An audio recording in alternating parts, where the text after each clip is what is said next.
നരേന്ദ്രമോദിയുടെ ഇമേജ്. നരേന്ദ്രമോദിക്ക് ഗ്ലോബലി നല്ലൊരു ഇമേജ് ഉണ്ട്. പക്ഷേ ഇന്ത്യയിലുള്ള നരേന്ദ്രമോദി ഇമേജിന് വലിയ കോട്ടമൊന്നും സംഭവിച്ചില്ല. കാരണം നരേന്ദ്രമോദി ഇപ്പോൾ അജയനായിട്ട് നിൽക്കുന്ന ഒരു സാഹചര്യമാണ്. 2019 ഇലക്ഷനിൽ മോദി വരില്ല എന്ന് ആദ്യം വിചാരിച്ചു. പക്ഷേ നരേന്ദ്രമോദി 303 സീറ്റിൽ വീണ്ടും വന്നു. അതിനുശേഷം ഇപ്പോൾ ഇലക്ഷനിൽ നമ്മുടെ കേരളത്തിലുള്ള സകല മാധ്യമങ്ങളും പറയുന്നുണ്ട് മോദി തന്നെ വീണ്ടും വരും, യാതൊരുവിധ പ്രശ്നവുമില്ല, ഭരണവിരുദ്ധ വികാരമില്ല, കൊറോണയൊക്കെ നല്ല ഭംഗിയായിട്ട് നരേന്ദ്രമോദി ഡീൽ ചെയ്തു. അത് കഴിഞ്ഞ് അയോധ്യ രാമക്ഷേത്രം വന്നു. ലോകത്തിലെ ഒരു പൊളിറ്റിക്കൽ പാർട്ടിയും ഇത്രയും വലിയ ഒരു പ്രകടന പത്രികയിൽ ഒരു കാര്യം കൊടുത്തിട്ട് അത് നടപ്പിലാക്കിയില്ല. അതാണ് മോദി നടപ്പിലാക്കിയത്. അപ്പോൾ ഉത്തരേന്ത്യയിലെല്ലാം വലിയ തരംഗമാണ്. ഇത്രയൊക്കെ ഉണ്ടായിട്ട് പോലും നരേന്ദ്രമോദിയുടെ ഒരു ഇമേജിന് ഒരു ഇടിവ് സംഭവിച്ചിട്ടുണ്ട് എന്ന് കേരളത്തിലെ മാധ്യമങ്ങൾ പറയുന്നു. നരേന്ദ്രമോദി വെപ്രാളപ്പെടുന്നു ഇപ്പോൾ ഇലക്ഷൻ ആയപ്പോൾ. കാരണം മോദി മുസ്ലിങ്ങൾക്കെതിരെ നിരന്തരം പ്രസ്താവനകൾ നടത്തുന്നു എന്നൊക്കെയുള്ള വലിയ രീതിയിലുള്ള വാർത്തകൾ കേരളത്തിൽ വരുന്നുണ്ട്. എന്താണ് ഇതിനെപ്പറ്റി തോന്നുന്നത്? അല്ല, അതില് നിങ്ങൾ അതിന് ആദ്യം ഇന്ത്യയുടെ കാര്യം എടുക്കുകയാണെങ്കിൽ ഇന്ത്യയിൽ ആരാണ് ഇന്ത്യ, ഏത് ഇന്ത്യയിലാണ് മോഡിയുടെ ഇമേജ് കുറഞ്ഞത് എന്ന് ആദ്യം വ്യക്തമാക്കേണ്ടത്. അപ്പം ഗ്ലോബലി നിങ്ങൾ നോക്കുകയാണെങ്കിൽ എനിക്ക് വ്യത്യസ്തമായ അഭിപ്രായം. ഗ്ലോബലി 2014 മോഡിക്ക് ഈ പറയുന്നതിൻ്റെ നെഗറ്റീവ് ഇമേജ് ഉണ്ടെങ്കിൽ പോലും ഭയങ്കരമായിട്ടൊരു അപ്രീസിയേഷൻ പുറത്തുനിന്ന് വന്നിരുന്നു. എസ്പെഷ്യലി യൂറോപ്യൻ, അമേരിക്കൻ ഒക്കെ വന്നിരുന്നു. അപ്പം അന്ന് എനിക്ക് ഉണ്ടെന്ന് ഇപ്പം വെടികൊണ്ട് വെച്ചാൽ ഷിൻസോ അബെ അന്ന് ജപ്പാൻ്റെ പ്രൈം മിനിസ്റ്റർ. മൂപ്പര് അന്ന് ട്വിറ്ററിൽ ഫോളോ ചെയ്യുന്ന 3 രാഷ്ട്രീയക്കാരിൽ ഒരാൾ മോഡിയായിരുന്നു. പിന്നെ അതിനുശേഷം ഇപ്പോൾ എന്ന് വെച്ചാൽ ഈ പറയുന്ന കൺവേർഷൻ ഒക്കെ ഇതൊക്കെ ശക്തമായ നിലപാടെടുത്തുകൊണ്ട് ഈ പറയുന്ന മണിപ്പൂർ കലാപം അതൊക്കെ വന്നോട്ട് കൂടിയിട്ട് അവിടെ കോൺഗ്രസ് റിപ്പോർട്ട് എന്താ പറഞ്ഞ റിപ്പോർട്ട് വരുന്നുണ്ട് അമേരിക്കയിൽ, മതസ്വാതന്ത്ര്യമായിട്ട് ബന്ധപ്പെട്ട് അമേരിക്കൻ കോൺഗ്രസിന്. അതിൽ 3-4 തവണ ഭയങ്കര നെഗറ്റീവായിട്ട് വരികയുണ്ടായി. അത് ഇന്റർനാഷണൽ ഭയങ്കര ന്യൂസായി. RSS മോഡിയൊക്കെ പോയി പണി വെക്കാൻ പോകുന്നത് നിങ്ങളെ റിപ്പോർട്ടിന് അടിസ്ഥാനത്തിലല്ല നമ്മൾ എന്ന് പറഞ്ഞു. ഈ റിപ്പോർട്ട് മുമ്പ് ഗുജറാത്ത് മുഖ്യമന്ത്രി സമയത്ത് മൂപ്പർക്ക് എതിര് വന്നിരുന്നു. പക്ഷേ ഇടയ്ക്ക് ഒരു ഹൈപ്പ്, എസ്പെഷ്യലി ട്രംപിൻ്റെ സമയത്ത് ഭയങ്കര ഹൈപ്പ് ഉണ്ടാക്കിയിരുന്നു. അപ്പോൾ അവിടെ വേണമെങ്കിൽ ഒന്ന് ഡിമ്മായെന്ന് പറയാം. അതേസമയം തന്നെ ഗൾഫ് രാജ്യങ്ങൾ, നമ്മുടെ ഇമ്മീഡിയറ്റ് നൈബേഴ്സ് ആയിട്ടുള്ള ഗൾഫ് രാജ്യങ്ങളെല്ലാം മൂപ്പര് ഇമേജ് വളരെ ഹൈ ആയിരുന്നു നിൽക്കുകയാണ്. അപ്പോൾ അവിടുത്തെ സൗദി അറേബ്യയിലെ മറ്റടുത്തൊരു ദുബായിലോ ക്ഷേത്രം ഉണ്ടാക്കിയില്ല, അബുദാബിയിൽ ആ സുൽത്താനൊക്കെ ഭയങ്കര വാം ഗ്രീറ്റിങ്സ് ആണ് മോഡിക്ക് കൊടുത്തിട്ടുണ്ട്. ഇവിടെയുള്ള മുസ്ലിംസ് കാണുന്ന പോലെ അല്ല അവർ കാണുന്നത്. അതല്ല, അന്നത്തെ അറേബ്യൻ മുസ്ലിംസിന് പണ്ടേ ഇവിടെയുള്ള ഹിന്ദുക്കളായിട്ട് ഭയങ്കര ബന്ധമാണ്. അതാണ് അതിൻ്റെ വേറെ രസം. ഇവിടെയുള്ള മുസ്ലിംസിനാണ് ഈ പ്രശ്നം. അല്ലാണ്ട് അറേബ്യൻ മുസ്ലിംസ് പണ്ടേ ഇവിടെയുള്ള ഹിന്ദുക്കളായിട്ട് വളരെ, അതിപ്പോൾ പലസ്തീൻ വിഷയത്തിലാണെങ്കിൽ നെഹ്റുവിൻ്റെ കാലത്താണെങ്കിലും അതിനു മുമ്പേ മധ്യകാലഘട്ടത്തിലാണെങ്കിലും അതിനു മുമ്പേ പ്രവാചകൻ്റെ കാലഘട്ടത്തിൽ തന്നെയാണെങ്കിലും, അപ്പോൾ മുസ്ലിംസിൻ്റെ വിശ്വാസം അനുസരിച്ച് പ്രവാചകൻ്റെ കുടുംബത്തിലുള്ള ഒരാൾ ഇവിടെ വരും, ഹിന്ദു രാജാവ് എല്ലാ സൗകര്യങ്ങളും ചെയ്തു കൊടുക്കും. ഇപ്പോൾ സിറിയൻ ക്രിസ്ത്യാനികളും ജൂതന്മാരും വരുന്ന അതേ സ്ഥലത്തു നിന്നാണ്. അവരും ഇതുപോലെ അവരുടെ വിശ്വാസം അനുസരിച്ച് പിന്നെ സെൻറ് തോമസ് ഇവിടെ വരുന്നു, ഇവിടെ ബ്രാഹ്മണസിനാണ് കൺവെർട്ട്. ഇത് വിശ്വാസമാണ്, ചരിത്രമൊന്നുമല്ല. ആദ്യം മനസ്സിലായി, വിശ്വാസം ചരിത്രം കണ്ടിട്ടുണ്ട്. ഇത് തമിഴ്നാട്ടിൽ പോയപ്പോഴാണ് അങ്ങനെ ആരെയോ കൊന്നു കളഞ്ഞത്, കേരളത്തിൽ നിന്നല്ല. അപ്പം നമ്മളുമായിട്ട് വളരെ നല്ല ബന്ധമാണ് ആർക്കുള്ളത്, ഈ പറയുന്ന ഇവിടുത്തെ ഹിന്ദു രാജാക്കന്മാരും. അല്ല, പക്ഷെ അതിലൊരു കാര്യം, ഗ്ലോബൽ പവറായിട്ട് ഇന്ത്യ വളരുന്നത് സത്യം പറഞ്ഞാലും ഇവിടെയുള്ള ഒരു ലോക രാജ്യങ്ങൾക്കും താല്പര്യമില്ല എന്നുള്ളതാണ് എൻ്റെ ഒരു നിലപാട്. കാരണം അമേരിക്കയ്ക്ക് പോലും ഇന്ത്യ ബ്രിട്ടനെ വെട്ടിച്ച് ഇപ്പോൾ വലിയ സാമ്പത്തിക ശക്തിയായി. നരേന്ദ്രമോദി അമേരിക്കൻ പാർലമെന്റിൽ പോയി പ്രസംഗിച്ചത് അവിടെ 3ാമത്തെ അടുത്ത സാമ്പത്തിക ശക്തിയായിട്ട് ഞങ്ങൾ വളർന്നു വരും എന്നുള്ളതാണ്, അമേരിക്കയ്ക്ക് അടക്കം. കാരണം നരേന്ദ്രമോദിയെ ഇവരെല്ലാം ബഹുമാനിക്കുന്നത് നമ്മുടെ ഇന്ത്യയുടെ വലിയ പവർ കണ്ടിട്ട്. നമ്മളൊരു പോപ്പുലേഷൻ, ഈ പോപ്പുലേഷൻ എന്ന് പറഞ്ഞാൽ വലിയൊരു മാർക്കറ്റാണ്.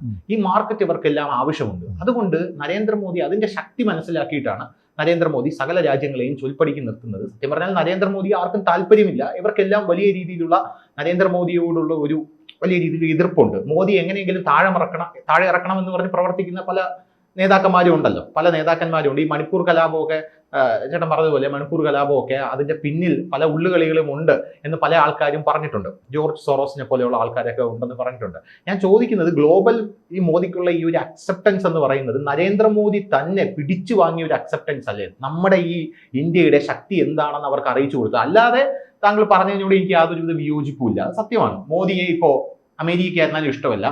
കാരണം അമേരിക്ക വളർത്തിക്കൊണ്ടുവന്ന ഒരു പപ്പറ്റ് ഗവൺമെന്റ് ആണ് കോൺഗ്രസ് എന്ന് പറയുന്നത്. അത് കഴിഞ്ഞ് കോൺഗ്രസിന് ഒരു അവമതിപ്പ് വരും എന്ന് കണ്ടപ്പോഴാണ് കെജ്രിവാളിനെ വളർത്തിക്കൊണ്ടുവന്നത് അമേരിക്ക. പക്ഷേ ഇതിനെല്ലാം വെട്ടിച്ചാണ് നരേന്ദ്രമോദി വരുന്നത്. അപ്പൊ അങ്ങനെ ഒരു കോണ്ടെക്സ്റ്റ് നോക്കുകയാണെങ്കിൽ നരേന്ദ്രമോദിക്ക് ഉള്ള ഒരു ഗ്ലോബൽ അക്സെപ്റ്റൻസ് അദ്ദേഹം തന്നെ ഉണ്ടാക്കിയെടുത്തതല്ലേ എന്നുള്ളതാണ്. അങ്ങനെ ഒരു ചോദ്യം കൂടെ, ഒരു ഉപചോദ്യം കൂടെ അതിനകത്തുണ്ട്. അല്ല, അതിൻ്റെ ഒരു പ്രധാനപ്പെട്ട കാര്യം ലോകത്തെവിടെയും യൂറോപ്പിന് പുറത്തുള്ള ഒരു ശക്തി എമേർജ് ചെയ്ത് വരുന്നത് ഈ പടിഞ്ഞാറൻ രാജ്യങ്ങൾക്ക് ഇഷ്ടമല്ല. അപ്പൊ അമേരിക്കയ്ക്ക് തന്നെ യൂറോപ്യൻ യൂണിയന് ശക്തിയായിട്ട് വരുന്നത് ഇഷ്ടമല്ല. അതുകൊണ്ടാണ് ബ്രിട്ടനെ പറഞ്ഞ നൽകി അവരെ ബ്രിക്സ് ആയിട്ട് അവരുണ്ടാക്കിയത്. അപ്പോൾ ഫൈനലി ഞാനാണ് പ്രധാനം, എന്നിലേക്ക് തന്നെ വരണം. അതിപ്പോൾ ഇന്ത്യ ആണെങ്കിലും ഒരു ശക്തി എമേർജ് ചെയ്ത് വരുന്ന അവർക്ക് ആവശ്യം. അതേസമയം തന്നെ അവർക്ക് പുതിയ പുതിയ മാർക്കറ്റുകളും പുതിയ പുതിയ ഇടങ്ങളും കണ്ടെത്തേണ്ടതായിട്ടുണ്ട്. അവർ കോൺഗ്രസിനെതിരായിരുന്നു. ഇപ്പോൾ ഇന്ത്യയുടെ ഈ ഒരു ഇമ്പോർട്ടൻസ് മോഡിയോട് കൂടി തുടങ്ങിയൊന്നുമല്ല. ഇപ്പോൾ ജവഹർലാൽ നെഹ്റുവിൻ്റെ കാലഘട്ടത്തിൽ അമേരിക്കനെയും അതുപോലെ തന്നെ റഷ്യനെ ഒരുപോലെ വെല്ലുവിളിച്ചുകൊണ്ട് ശക്തമായ നിലപാടെടുത്തു. നിങ്ങൾ നെഹ്റുവിന് ഇഷ്ടപ്പെട്ടതില്ലെങ്കിലും ആ സമയത്ത് എടുക്കാൻ പറ്റുന്ന ഒരു ഗതിയില്ലാത്ത ഒരു രാജ്യം, പക്ഷെ അതിശക്തമായ മാൻ പവർ ഉണ്ട്. വലിയ ലോകത്തെ ഏറ്റവും പഴക്കം ചെന്ന കണ്ടിന്യൂസ് സിവിലൈസേഷനാണ്. അമേരിക്കയ്ക്ക് പുതിയ രാജ്യമാണ്. കണ്ടിന്യൂസ് സിവിലൈസേഷനാണ് ഇന്ത്യ. ഇന്ത്യയിൽ വലിയ സിവിലൈസേഷൻ ഉണ്ടായിരുന്ന ബ്രിട്ടീഷുകാർ കേവിൽ താമസിച്ചിരുന്ന ആളുകൾ, കേവ് മാൻ ആയിരുന്നു. എന്നുവെച്ചാൽ അറിയാലോ, വേട്ടയാടിക്കൊണ്ടിരുന്ന കുടുംബം ഒന്നും പോലും ഇല്ലാത്ത ടീമായിരുന്നു. അങ്ങനെ 5000 വർഷത്തെ പഴക്കമുള്ള കണ്ടിന്യൂസ് ഏറ്റവും ഏൻഷ്യൻ്റ് ആയിട്ടുള്ള സിവിലൈസേഷനാണ് നമ്മുടെ. അപ്പം അങ്ങനെ സിവിലൈസേഷൻ എടുക്കാൻ പറ്റിയ ആ സമയത്ത്, പക്ഷേ നമ്മൾ സാമ്പത്തികമായിട്ട് വളരെ പിന്നിലായിരുന്നു, ആയുധങ്ങൾ ഉണ്ടായിരുന്നില്ല. ആ സമയത്ത് നമുക്ക് എടുക്കാൻ പറ്റിയ ശക്തമായ നിലപാടാണ് നെഹ്റുവിനെടുത്തത്. നെഹ്റുവിനെ നിങ്ങൾ ഇഷ്ടപ്പെട്ടാലും ഇല്ലെങ്കിലും ആ സമയത്ത് ആ നിലപാട് നമുക്ക് പറ്റില്ല. അല്ലെങ്കിൽ നമ്മൾ ഇവരാരുടെ ഒന്നിനെ പപ്പറ്റായി പോയിരുന്നു. ഇപ്പോൾ സോവിയറ്റ് റഷ്യയായിട്ട് നമ്മൾ എടുക്കുന്നത് ഇന്ദിരാഗാന്ധിയുടെ കാലഘട്ടത്തിലാണ്. അതിന് കാരണം എന്ന് വെച്ചാൽ അമേരിക്ക എന്ത് ചെയ്തെന്ന് വെച്ചാൽ ഈ നാറ്റോയുടെ ഭാഗം അല്ലെങ്കിൽ പോലും സെൻട്രോ എന്നൊക്കെ വന്നൊരു സഖ്യം ഉണ്ടായിരുന്നു റഷ്യക്കെതിരെ. അതിൻ്റെ ഭാഗമായിട്ട് ഈ അമേരിക്കയ്ക്ക് ഏറ്റവും പുതിയ അത്യന്താധുനിക വിമാനങ്ങൾ നൽകി, ഫാൻറ്റം വിമാനങ്ങൾ നൽകി, പിന്നെ നൈറ്റ് വിഷൻ കേപ്പബിലിറ്റീസ് ഉള്ള ക്യാമറകളും അതും ഇതൊക്കെ നൽകി. അപ്പോൾ ഇതിൻ്റെ പ്രശ്നം വെച്ചാൽ ഇന്ത്യക്ക് രാത്രി എയർ ഫ്ലൈറ്റ് നടത്താൻ പറ്റില്ല. അപ്പോൾ അത് ഉപയോഗിച്ചുകൊണ്ടാണെങ്കിൽ 62 ബാറ്റർ ഓഫ് ലോങ് ഡേ വാലയൊക്കെ നടക്കുന്നത്. ഇന്ത്യനെ തോൽപ്പിക്കാൻ അവർ പ്രതീക്ഷിച്ചു, പക്ഷേ നമ്മൾ ജയിച്ചു. അന്ന് നേരം വെളുത്തപ്പോൾ നമ്മൾ യുദ്ധം ജയിച്ചു.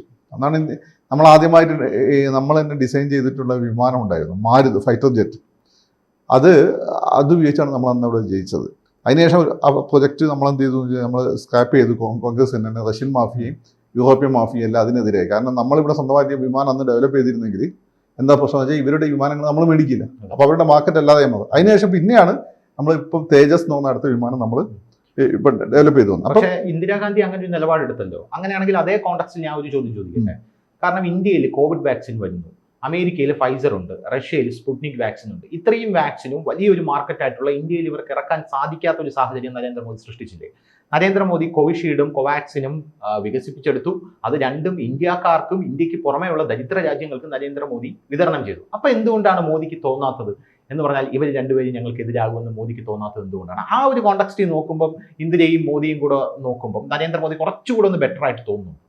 അല്ല, അതിപ്പോൾ ഇവർ രണ്ടുപേരെയുള്ള നമുക്ക് കുറച്ചുകൂടി കഴിഞ്ഞാൽ കൃത്യമായിട്ട് അസസ് ചെയ്യാൻ പറ്റും. സോഫാ നമ്മൾ നോക്കുമ്പോൾ ഏറ്റവും ശക്തരായിട്ടുള്ള 2 ഇന്ത്യയിലെ ഭരണാധികാരികൾ ഇവർ തന്നെയാണ്. അതിൽ ഇവർ ആരാണ് ഏറ്റവും ശക്തി എനിക്കിപ്പോഴും പറയാം. കാരണം ഇന്ദിരാഗാന്ധിയെ സംബന്ധിച്ചിടത്തോളം അമേരിക്കയൊക്കെ ഓപ്പൺ ആയിട്ട് എതിരായിരുന്നു. ഇന്ദിരാ വധത്തിന് പിന്നിൽ പോലും CIA ആണെന്നാണ് പറയപ്പെടുന്നത്.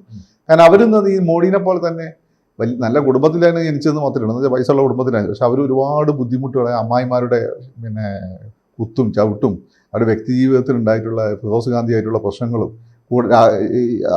അച്ഛൻ്റെ സെക്രട്ടറി ആയിരുന്ന വൃത്തികെട്ടവൻ നമ്മുടെ എന്താ ചെങ്ങന്നൂരുകാരൻ അറിയില്ലേ, അവനെ എഴുതി വെച്ച വൃത്തികേടുകളും ഇതൊക്കെ കണ്ടിട്ടല്ലേ ഈ വിവാദത്തിനും വിശ്വസിക്കാൻ പറ്റില്ല നമുക്ക് തോന്നുന്നത്. ഇതൊക്കെ വായിക്കുമ്പോഴാണ് അങ്ങനെ ഭയങ്കര വളർന്നു വന്ന ലേഡിയാണ്. അവർ ദുർഗ തന്നെയായിരുന്നു ശരിക്കും. അവർ റഷ്യയായിട്ട് അവർ കോപ്പറേറ്റ് ചെയ്യുന്ന സമയത്ത് അവർ ബാക്ക്ഡോർ ചർച്ചകൾ അമേരിക്കയായിട്ട് നടത്തിയിരുന്നു. അങ്ങനെയാണ് ഇവിടെ ഈ ലിബറലൈസേഷൻ 84 തുടങ്ങുന്നതും അന്താരാഷ്ട്ര ലോകബാങ്കിൽ നമ്മൾ കടമെടുക്കാൻ തുടങ്ങുന്നതൊക്കെ ആ സമയത്താണ്. അതിൻ്റെ കണ്ടിന്യൂസ് പ്രോസസ്സാണ് അവസാനം നരസിംഹ റാവുവിൽ എത്തിയിരുന്നത്. അവർ ബാക്ക്ഡോർ, അതുപോലെ ഇസ്രായേലുമായിട്ട് ശക്തമായ ബാക്ക്ഡോർ ബന്ധങ്ങൾ ഉണ്ടായിരുന്നത്. നെഹ്റു അങ്ങനെ ആയിരുന്നില്ല, അവർക്ക് ബാക്ക്ഡോർ ബന്ധങ്ങൾ ഉണ്ടായിരുന്നു. അപ്പം എനിക്കെപ്പോഴും ഇന്ദിരാഗാന്ധിയും മോഡിയും തമ്മിലാണ് ഭയങ്കര സാദൃശ്യം തോന്നാറുള്ളത്. ഇവർ രണ്ടുപേരും, ഒരാൾ കുറച്ച് റിച്ച് കുടുംബത്തിൽ ജനിച്ചു, മറ്റൊരാൾ അങ്ങനെയല്ല എന്നുള്ളത്. രണ്ടുപേരും സെൽഫ് മെയ്ഡുമാണ്. ഇന്ദിരാഗാന്ധിനെ ഇല്ലാതാക്കാൻ വേണ്ടിയിട്ടാണ് കോൺഗ്രസിന് അന്നത്തെ ലോബി മൊത്തം, സോഷ്യലിസ്റ്റ് ലോബി മൊത്തം ശ്രമിച്ചത് അതിന് വേണ്ടിയിട്ടാണ്. അതിനെ സർവൈവ് ചെയ്തിട്ടാണ് അവർ വന്നത്. അപ്പം ഇന്ത്യക്ക് ആ ഒരു സ്റ്റാച്ചർ എപ്പോഴും ഉണ്ടായിരുന്നു. മോഡിയെ സമയം മോഡിനെ ആദ്യം അവർക്ക് ഇഷ്ടമുണ്ടായി. പല രാജ്യങ്ങളും മോഡിക്ക് പെർമിഷൻ കൊടുത്തില്ലായിരുന്നല്ലോ. പക്ഷേ ഇന്ത്യയുടെ, നിങ്ങൾ നേരത്തെ പറഞ്ഞ പോലെ ഈ ഒരു വലിയ മാർക്കറ്റിന് മോഡിയുടെ സമയമാകുമ്പോഴേക്കും എന്ത് ചെയ്യുന്നത്, ഇന്ത്യയുടെ മാർക്കറ്റ് നമ്മുടെ പർച്ചേസിങ് പവർ കൂടി. അതിൻ്റെ പ്രധാനപ്പെട്ട കാരണം എന്ന് വെച്ചാൽ ഗ്ലോബലൈസേഷൻ പിന്നെ ഇയാളുണ്ടല്ലോ നരസിംഹ റാവു, വാജ്പേയി, മൻമോഹൻ സിംഗ്, ഇവർ എല്ലാ മണ്ഡലവും നമ്മുടെ എക്കോണമി വളർന്നുകൊണ്ടിരുന്നു. മുമ്പ് ഇന്ത്യയിൽ വലിയ മാർക്കറ്റ് ആണെങ്കിൽ പോലും ആളുകൾ പൈസ വേണ്ടേ? ഇന്ന് നമ്മളെ പൈസ ഉണ്ട്. അപ്പോൾ ഇന്ത്യയുടെ ഈ മാർക്കറ്റ് ആണ് സത്യം അവരെ ഈ പുറത്തുള്ള ആളുകളെ നമ്മളിലേക്ക് ആകർഷിക്കുന്നത്. അതിനെ കൃത്യമായി നിങ്ങൾ പറയുന്ന പോലെ സ്റ്റീർ ചെയ്യാൻ മോഡിക്ക് പറ്റിയെന്നുള്ള വളരെ ഇമ്പോർട്ടൻ്റ്. അങ്ങനെയാണ് മൂപ്പർ അവിടുത്തെ ഇമേജ് ഉണ്ടായത്. ഇപ്പോൾ ഇവിടുത്തെ നമ്മൾ പറഞ്ഞു വരുമ്പോൾ മോഡിയുടെ ഇമേജ് ഇന്ത്യയിൽ ഡെവലപ്പ് ചെയ്തിരുന്നത് മോഹൻലാലിൻ്റെ സ്റ്റാർഡം പോലെയാണ്. മോഹൻലാലിൻ്റെ സ്റ്റാർഡം ആദ്യം ഒരു വില്ലനായിരുന്നു, ഒരു വല്ലാത്തൊരു വില്ലൻ, അതുവരെ കണ്ടിട്ടുള്ളത്. അപ്പം ഗുജറാത്തിൽ വെച്ച് പുറത്തുണ്ട്. ഇവൻ BJPയുടെ ഇടയിൽ പോലും ഗുജറാത്ത് കലാപത്തിന് ശേഷം BJPക്കാരായ ലിബറൽ ആയിട്ടുള്ള ആളുകളുടെ ഇടയിൽ പോലും അന്ന് BJP ഉണ്ടായിരുന്ന ഒരു വാജ്പേയിനോടുള്ള ആരാധനയും വാജ്പേയിയുടെ ലിബറൽ ആറ്റിറ്റ്യൂഡായിരുന്നു. ഗുജറാത്ത് കലാപം ഒരു ഭയങ്കരമായ നെഗറ്റീവ് ഇംപ്രഷനാണ്. ഇപ്പോൾ ഇയാൾ തന്നെ മരിച്ചുപോയ പ്രമാദ് മഹാജൻ തന്നെ ശേഖർ ഗുപ്തയോട് പറഞ്ഞിട്ടുണ്ട്. എന്തൊരു ശേഖർ ഗുപ്ത പറയണ്ടായി. അപ്പോൾ മോഹൻലാലിന് ആദ്യത്തെ വില്ലൻ എന്നുള്ള അത് ഇമേജ് തന്നെയായിരുന്നു ഇദ്ദേഹത്തിന്. BJP-ക്കാരല്ല, ഗുജറാത്തിന് പുറത്തും ഹാർഡ് കോർ BJP-ക്കാരല്ലാത്ത ആളുകളുടെ ഇടയിലുണ്ടായിരുന്നു. പക്ഷേ ആ കലാപത്തിന് ശേഷം ഗവൺമെന്റ് വന്ന സമയത്ത് മോഡി എന്ത് ചെയ്തു എന്ന് വെച്ചാൽ ഈ മുസ്ലിം വിരുദ്ധ പ്രസ്താവനകളൊക്കെ അദ്ദേഹം നടത്തിയിരുന്നു. കാരണം അദ്ദേഹത്തെ സംബന്ധിച്ച് അവിടുത്തെ വോട്ട് കൺസോളിഡേറ്റ് ചെയ്യാൻ അത് പ്രധാനപ്പെട്ട ഒരു മാർഗമാണ്. ഇതാണ് പ്രശ്നം. ഈ വോട്ട് കൺസോളിഡേറ്റ് ചെയ്യാൻ വേണ്ടിയിട്ടാണ് ഇത്തരം സാധനങ്ങൾ ഉപയോഗിക്കുക. അത് അവിടെ മാത്രമല്ല, ഇവിടെയും പലരും ഉപയോഗിച്ചിട്ട് പല ഇലക്ഷൻ സമയത്തും. ഇവിടെ അത്ര ഓപ്പൺ അല്ലാന്നേ ഉള്ളൂ, അല്ലെങ്കിൽ നമ്മൾ സമ്മതിച്ചു കൊടുക്കില്ല. ഞാൻ കൂടുതലൊന്നും പറയുന്നില്ല, പലരും ഉപയോഗിച്ചിട്ടുണ്ട്. അപ്പം ഇത് ഉപയോഗിക്കും. പക്ഷെ അതേസമയം തന്നെ ഡെവലപ്മെന്റ് കൊണ്ടുവന്നു. ഇപ്പം ഗുജറാത്തിലൊക്കെ എപ്പോഴും സാമ്പത്തിക വളർച്ച ഉന്നത നിലയിലാണെങ്കിൽ പോലും അവിടെ സോഷ്യൽ ഇൻഡൈസസ് ഗുജറാത്ത് വളരെ താഴെയായിരുന്നു. കേരളം വളരെ ഉയരത്തിലുമാണ്. അപ്പോൾ മോഡിയുടെ അണ്ടറിൽ മോഡി ശ്രദ്ധിച്ചൊരു കാര്യം, സാമ്പത്തിക വളർച്ച മോഡി നിലനിർത്തുകയും ചെയ്തു. അതേസമയം സോളങ്കി ഉണ്ടായിരുന്നു, കോൺഗ്രസിന്റെ. അദ്ദേഹത്തിന്റെ അണ്ടറിലാണ് ഏറ്റവും കൂടുതൽ സാമ്പത്തിക വളർച്ച ഗുജറാത്തിലുണ്ടായത്. ഏതാണ്ട് ആ രീതിയിൽ തന്നെ വളർച്ച അദ്ദേഹം നിലനിർത്തുകയും ചെയ്തു. അതേസമയം തന്നെ സോഷ്യൽ ഇൻഡൈസ്, പുതിയ ബേട്ടി പഠാവോ ബേട്ടി എന്നൊക്കെ പറഞ്ഞ ബച്ചാവോ എന്നുള്ള പ്രോഗ്രാം, അതുപോലെ ശുദ്ധജലം ഗ്രാമങ്ങൾ എത്തിക്കാനുള്ള പ്രോഗ്രാം, ഇതൊക്കെ ഒരു ദിവസം കൊണ്ട് പറ്റില്ല. പതുക്കെ അദ്ദേഹം തുടങ്ങി വെക്കുകയും അങ്ങനെ അദ്ദേഹം പ്രധാനമന്ത്രിയായി വരുന്ന സമയത്ത് ഗുജറാത്തിലെ സോഷ്യൽ ഇൻഡൈസിൽ 5% വളർച്ച നിരക്ക് രേഖപ്പെടുത്തി. ഇപ്പോഴും അത് കണ്ടിന്യൂ ചെയ്യും. പ്രധാനമന്ത്രി ആയതിനു ശേഷം ഇത്തരം പദ്ധതികൾ, സ്വച്ഛ് ഭാരത് പോലെയുള്ള പദ്ധതി, എന്നാൽ താഴെത്തട്ടിന് ആളുകളുടെ ജീവിതത്തിൽ മാറ്റം വരുത്തുന്ന, അടിസ്ഥാനപരമായി മാറ്റം വരുത്തുന്ന പദ്ധതികൾ ദേശീയ തലത്തിൽ നടപ്പിലാക്കി തുടങ്ങി. ഇങ്ങനെയാണ് ഒരു രാവണനിൽ നിന്ന്, അല്ലെങ്കിൽ മോഹൻലാൽ ആദ്യത്തെ നരേന്ദ്രൻ എന്നുള്ള കഥാപാത്രത്തിൽ നിന്ന് രാമനിലേക്കും മംഗലശ്ശേരി നീലകണ്ഠനിലേക്കൊക്കെ ഈ മോഡിയുടെ ഇമേജ് വളരുന്നത്. പക്ഷെ ഇങ്ങനെ വളർന്നുകൊണ്ടിരിക്കുമ്പോഴും ഇവിടെയുള്ള ലെഫ്റ്റിന്റെ ഇടയിൽ, ലിബറൽസിന്റെ ഇടയിൽ, മുസ്ലിംസിന്റെ ഇടയിൽ, ഇവാഞ്ചലിക്കൽ ക്രിസ്ത്യൻസിന്റെ ഇടയിൽ, ഇവാഞ്ചലിക്കൽ ക്രിസ്ത്യൻസ് അറിയാലോ, മതപരിവർത്തനത്തിന് വേണ്ടിയിട്ട് വരുന്ന ആളുകൾ, അതിൽ സിറിയൻ ക്രിസ്ത്യൻസ് പെടില്ല.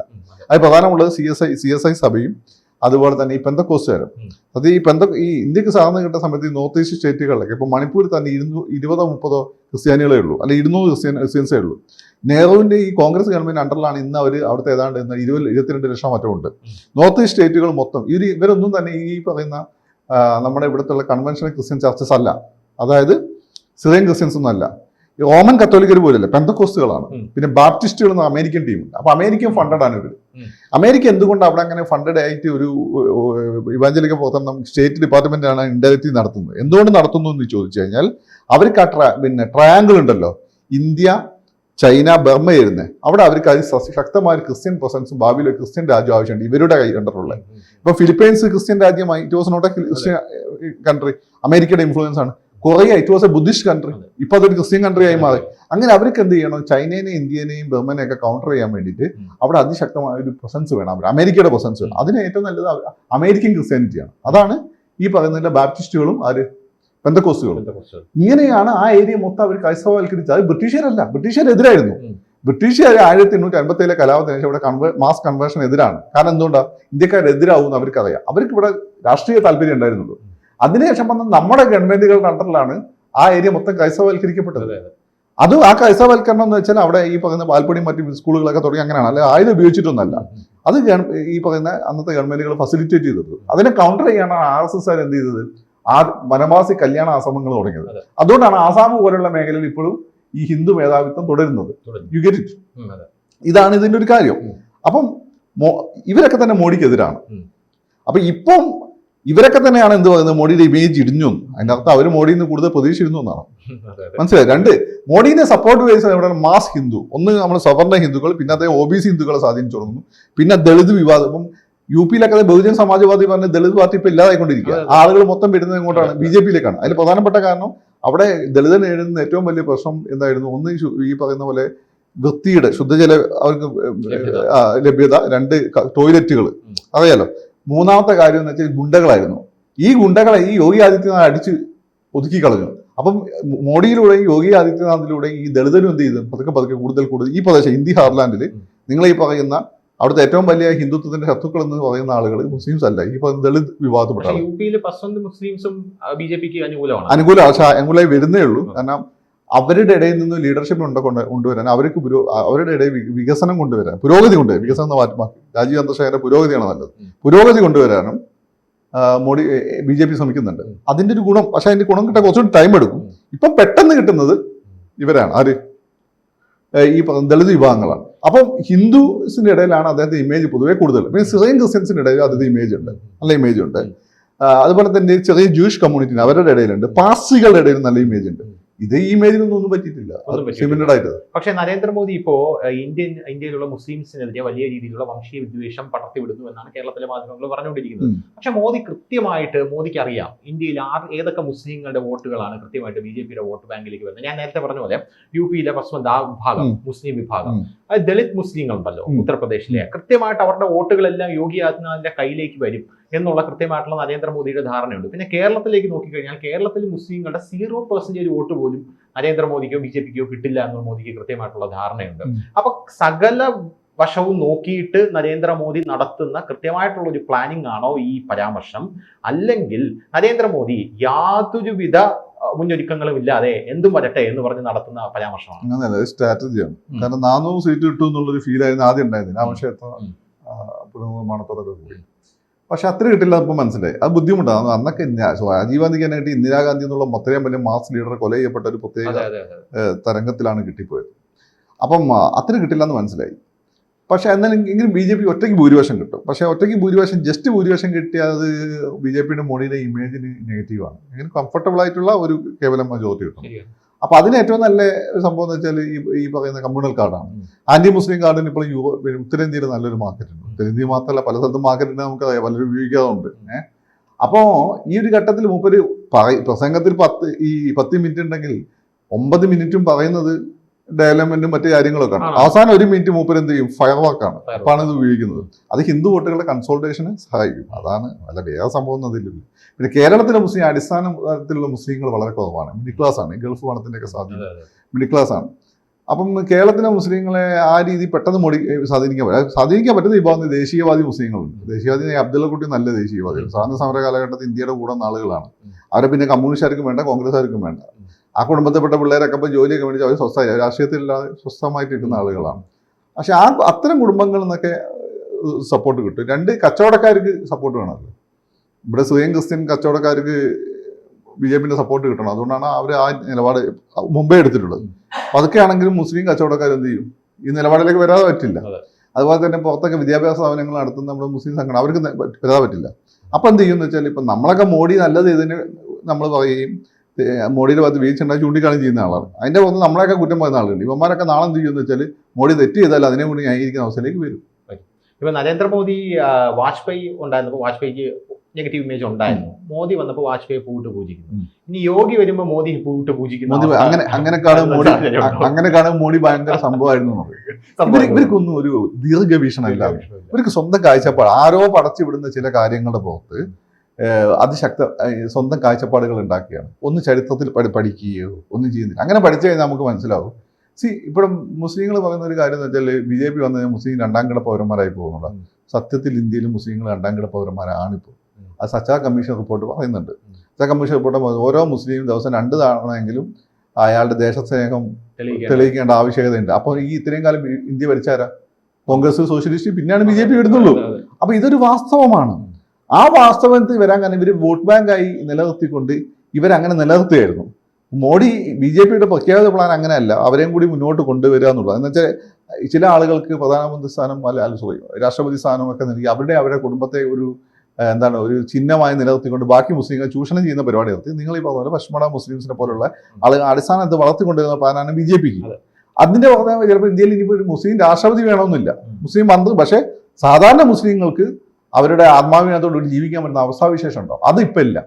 കാരണം ഇവരെപ്പോഴും വോട്ട് ബാങ്ക് ആയിക്കൊണ്ട് ഓരം ചേർത്ത് വെച്ചിരിക്കുകയല്ലേ. ഇപ്പൊ കേരളത്തിലും അത് തന്നെയല്ലേ.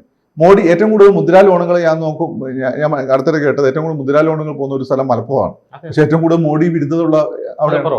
അപ്പോൾ ഇത് കുറച്ച് കഴിയുമ്പോൾ ആളുകൾ ഇത് റിയലൈസ് ചെയ്യും. കാരണം ഈ പറയുന്ന ഇവിടെയുള്ള സെക്യുലർ പാർട്ടികൾ ഉണ്ടാക്കിയ ഒരു വല്ലാത്തൊരു എന്താ പറയുക നെഗറ്റീവായിട്ടുള്ള ചട്ടക്കൂടുണ്ട്. നല്ലതിന് നിങ്ങൾ അംഗീകരിക്കണം. ഈ സെക്യുലർ പാർട്ടികളുടെ നേതാക്കന്മാർ തന്നെ ഓരോ അധികാര സ്ഥാനത്ത് എത്തുമ്പം ഈ മോഡിനെ അങ്ങനെ അല്ലല്ലോ കാണുന്നത്. അങ്ങനെയാണ് മോഡിനെ അടുപ്പിക്കില്ലെന്ന് പറഞ്ഞാൽ പോലെ. അങ്ങനെ അല്ലല്ലോ കാണുന്നത്. അപ്പൊ അവർക്കത് പറ്റും, ഇവിടെ സാധാരണക്കാരന് പറ്റില്ല എന്ന് പറയുന്നത് ശരിയല്ല. അപ്പൊ നമുക്ക് മോഡിനെ എതിർക്കാം, നമുക്ക് ബി.ജെ.പി അത് എതിർക്കുകയും വേണം. അല്ല എല്ലാവരും ഒരു പാർട്ടിക്കാരോ ഒരു നേതാവിനെ പിന്നെ റെസ്പെക്ട് ചെയ്യുന്നവരോ മാത്രമായി പോയാൽ ഭയങ്കര ബോറാണ്. പക്ഷേ അത് നിങ്ങളുടെ രാഷ്ട്രീയ താല്പര്യത്തിന് വേണ്ടിയിട്ട് മറ്റുള്ളവരെ പറ്റിക്കലായിപ്പോയി. കേരളത്തിൽ പലപ്പോഴും സംഭവിക്കുന്ന സെക്യുലർ പാർട്ടികളുടെ ഭാഗത്തുണ്ടാകുന്ന പ്രശ്നം എന്ന് വെച്ചാൽ BJP മോഡിയുമായിട്ട് ബന്ധപ്പെട്ട കാര്യങ്ങൾ നല്ലതിനെ പോലും നെഗറ്റീവായി ചിത്രീകരിക്കും. എന്നാൽ ഇവരുടെ കൂട്ടത്തിൽപ്പെട്ട ആളുകളുടെ എന്നുവെച്ചാൽ വലിയ വലിയ ആളുകളെ പിന്നെ ലീഡർഷിപ്പിലുള്ള ആളുകളുടെ കുടുംബത്തിൻ്റെ കാര്യം ഗുണങ്ങൾ കിട്ടുന്നുണ്ട്. ഈ പറഞ്ഞ പദ്ധതികളുടെ ഗുണങ്ങൾ, ഈ പറഞ്ഞ ബന്ധങ്ങളുടെ ഗുണങ്ങൾ, രാജ്യത്തിൻ്റെ വളർച്ചയുടെ ഗുണങ്ങളൊക്കെ കിട്ടുന്നുണ്ട്. അപ്പം മുസ്ലിംസ് പറയുന്നത് വെച്ചാൽ ഇൻഡിപെൻഡൻ്റായി ചിന്തിക്കട്ടെ. പിന്നെ രണ്ട്, നിങ്ങൾ ചരിത്രത്തിൽ എപ്പോഴെടുത്ത് നോക്കിക്കഴിഞ്ഞാലും ഇവിടെ ഹിന്ദു രാജാക്കന്മാരായിരുന്നില്ലേ? അവരുടെ ആ സഹായികളായി വന്നവരാണ് കേരളത്തിലെ മുസ്ലിങ്ങൾ, അറബികൾ. അതുകൊണ്ടാണ് കേരളത്തിൽ വർഗീയ കലാപമില്ലാത്തത്. ഉത്തരേന്ത്യയിൽ എന്താ സംഭവം? ഈ ഹിന്ദു രാജാക്കന്മാരെ യുദ്ധം ചെയ്ത് തോൽപ്പിച്ചാണ് അവിടെ മുസ്ലിം ഭരണം സ്ഥാപിക്കപ്പെട്ടത്. അതുകൊണ്ടാണ് അവിടെ പോയി വർഗീയ കലാപങ്ങൾ ഉണ്ടാവുന്നത്. ഇവിടെ എന്നും കംഫർട്ടബിൾ ആയിരുന്നു. സാമൂതിരിയുടെ അടുത്ത സുഹൃത്തുക്കളായിരുന്നു, അല്ല സാമൂതിരി ആയിരുന്നില്ല. നിങ്ങൾ അതാദ്യം മനസ്സിലാക്കുക. അപ്പൊ നിങ്ങൾ രണ്ടാം കിട പൗരന്മാരായി പോകുന്നത് നിങ്ങൾ പേടി. നിങ്ങൾ എല്ലാ സമയത്തും രണ്ടാം കിട പൗരന്മാരായിരുന്നു. കോൺസ്റ്റിറ്റ്യൂഷനിൽ മാത്രമാണ് ഒന്നാം കിട പൗരെന്ന് പറയുന്നത്. നമ്മൾ ഇന്ന് റിയാലിറ്റി വരും മുസ്ലിം രണ്ടാം കിട പൗരന്മാരായിരുന്നു. പക്ഷേ രണ്ടാം കിട പൗരന്മാരായിരുന്നു കേരളത്തിലെ മുസ്ലിംസിൽ ഒരു പ്രശ്നം ഉണ്ടായിട്ടില്ല. അവർ ഏറ്റവും കൂടുതൽ ഫ്ലരിഷ് ചെയ്യുന്നൊരു കമ്മ്യൂണിറ്റിയായി മാറി. ഇപ്പം BJP ഇപ്പം പറയുന്ന ഒരു കാര്യം എന്ന് വെച്ചാൽ എല്ലാവരെയും ഒരേപോലെ ഡീൽ ചെയ്യുക എന്നുള്ളതാണ്. നിങ്ങൾ കുറച്ചെങ്കിലും അതിലൊക്കെ വിശ്വസിക്കുന്നത് നല്ലതാണ്, ഇല്ലെങ്കിൽ ചരിത്രബോധം ഉണ്ടാവുന്നത് നല്ലതാണ്. അല്ലാതെ കണ്ണുമടച്ച് എന്തിനെ എതിർക്കുന്നത്? സത്യത്തിൽ എനിക്ക് ഈ കമ്മ്യൂണിറ്റി ഉള്ളതുകൊണ്ട് തന്നെ എനിക്ക് ഈ കമ്മ്യൂണിറ്റിയുടെ ഒരു കാര്യത്തിൽ ശ്രദ്ധ കുറച്ച് കൂടുതലുണ്ടാവുമല്ലോ സ്വാഭാവികമായിട്ടും. അവർ കാരണം അവരെ മറ്റുള്ളവർ ചൂഷണം ചെയ്ത് അവരെ രാജ്യദ്രോഹികളാക്കി മാറ്റുന്ന നല്ല ചിത്രീകരിക്കുന്നത് എനിക്കിഷ്ടമില്ല. അപ്പോൾ എൻ്റെ ഒരു ഐഡന്റിറ്റി, ഒന്നാമത്തെ ഐഡന്റിറ്റി ഇന്ത്യ എന്നുള്ളതാണ്, രണ്ടാമത്തെ തന്നെ മുസ്ലിം തന്നെയാണ്. അതിലൊരു സംശയമില്ല.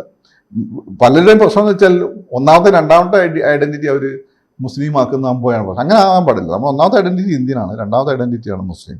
അപ്പോൾ എൻ്റെ രണ്ടാമത്തെ ഐഡന്റിറ്റിപ്പെട്ട ആളുകളെ ഈ രീതിയിൽ ഓരം ചേർക്കപ്പെട്ടു എന്ന് എനിക്ക് വിഷമമുണ്ട്. അപ്പോൾ അവർ മുന്നോട്ട് വരണം, അവരെ മുന്നോട്ട് കൊണ്ടുവരണം. അങ്ങനെ കൊണ്ടുവരാമെന്നാണ് ഈ പറയുന്ന NDA ഇപ്പം പറഞ്ഞിട്ടുള്ളത്. പിന്നെ ഇപ്പോൾ ഇലക്ഷൻ സമയത്ത് ചില കാര്യങ്ങളൊക്കെ പറയുന്നത് പ്രായോഗിക രാഷ്ട്രീയമായിട്ട് ബന്ധപ്പെട്ടിട്ടാണ്. അപ്പം മുസ്ലിങ്ങൾ മനസ്സിലാക്കേണ്ട കണ്ണ് തുറന്ന് ചരിത്രബോധത്തോടുകൂടി നമ്മൾ ആരായിരുന്നു എന്ന് മനസ്സിലാക്കുക, എന്തുകൊണ്ട് ഇങ്ങനെയൊക്കെ സംഭവിച്ചു എന്ന് മനസ്സിലാക്കുക, എന്നിട്ട് നമ്മുടെ രാഷ്ട്രീയ നിലപാടുകൾ. അപ്പം BJP പോകണമെന്നൊന്നുമില്ല. പക്ഷേ BJPനെ എതിർക്കുമ്പോൾ അത് ഫാക്ച്വൽ ആവുക, ചരിത്രബോധത്തോടു കൂടി ആവുക എന്നുള്ളതാണ് വളരെ പ്രധാനപ്പെട്ട ഫാക്ട്. പിന്നെ രാജ്യത്തെ തകർക്കാൻ ശ്രമിക്കുന്ന ആളുകളുടെ കയ്യിൽ നമ്മൾ ആയുധമായി പോയത്. ഇപ്പം ഇന്ത്യയെ തകർക്കാൻ ശ്രമിക്കുക പാകിസ്ഥാൻ, ഇൻഡയറക്റ്റ്ലി നമ്മുടെ വളർച്ചനെ അസൂയോട് കൂടി കാണുന്ന അമേരിക്ക പോലുള്ള രാജ്യങ്ങൾ, ഇവരെല്ലാം കൈ നമ്മൾ ആയുധമായിട്ട് മാറും. നമ്മളിവിടെ നടത്തുന്ന പ്രസ്താവനകളാണ് സത്യത്തിൽ ഇവർ മാഗ്നിഫൈ ചെയ്ത് പുറത്ത് കാണിച്ച് ഇന്ത്യനെ നെഗറ്റീവായി കാണിക്കുക. ഇത് ഇവരെ കാര്യത്തിൽ വന്ന് ഇന്ദിരാഗാന്ധിയുടെ കാര്യത്തിൽ കാണിച്ചിട്ടുണ്ട്. ഇന്ദിരാഗാന്ധി ഭയങ്കര മുസ്ലിം വിരോധി, അടിയന്തരാവസ്ഥ കാലത്തൊക്കെ എന്തൊക്കെ തോക്കുമാൻ ഗേറ്റ് അടിച്ചു പൊളിച്ചൊക്കെ ബന്ധപ്പെട്ട് അത് ആളുകൾ ഉപയോഗിച്ചിട്ടുണ്ട്. രാജീവ് ഗാന്ധി ശിലാന്യാസവുമായിട്ട് ബന്ധപ്പെട്ട് ഇതൊക്കെ നെഗറ്റീവ് ഫലം ചെയ്ത ആർക്കാണ്? മുസ്ലിങ്ങൾക്കാണ്. സത്യത്തിൽ BJPയുടെ ഇന്നത്തെ ഒരു വളർച്ചയ്ക്ക് കാരണം എന്ന് വെച്ചാൽ അന്നത്തെ ആ ഷബാനു കേസ് മുസ്ലിംസ് നടത്തിയ മണ്ടത്തരാണ്. ഇത്തരം മണ്ടത്തരങ്ങൾ ആവർത്തിക്കരുത്. അപ്പം നിങ്ങൾ പറയുന്നത് കോൺഗ്രസിന്റെ അണ്ടറിൽ നമ്മൾ കൂടുതൽ സേഫ് ആയിരുന്നു, BJPയുടെ അണ്ടറിൽ ഭയങ്കര ബുദ്ധിമുട്ടായിരുന്നു. ഇന്നത്തെ കാണുന്ന രീതിയിൽ BJPനെ വളർത്തിയാരാണ്? ഉത്തരേന്ത്യയിൽ കോൺഗ്രസിന്റെ എന്താ പറയുക നട്ടലൊടിച്ച് കളഞ്ഞത് മുസ്ലിംസിന്റെ കമ്മ്യൂണൽ കൺസോൾട്ടേഷനാണ്. ഇതൊക്കെ ഒന്ന് മനസ്സിലാക്കി ചരിത്രപരമായിട്ട് കാര്യങ്ങൾ കണ്ടിട്ട് ദേശസ്നേഹത്തോടു കൂടി മുന്നോട്ട് പോകുക. നിങ്ങൾ ഏത് രാഷ്ട്രീയ പാർട്ടിയാണെങ്കിലും യുക്തിബോധത്തോടു കൂടി മുന്നോട്ട് പോകുക, അത്രേ പറ്റുള്ളൂ. കൂടുതൽ വാർത്തകളും വിശേഷങ്ങളും നിങ്ങളിലേക്ക് എത്താൻ ABC മലയാളം സബ്സ്ക്രൈബ് ചെയ്യുക, ബെൽ ബട്ടണും അമർത്തുക.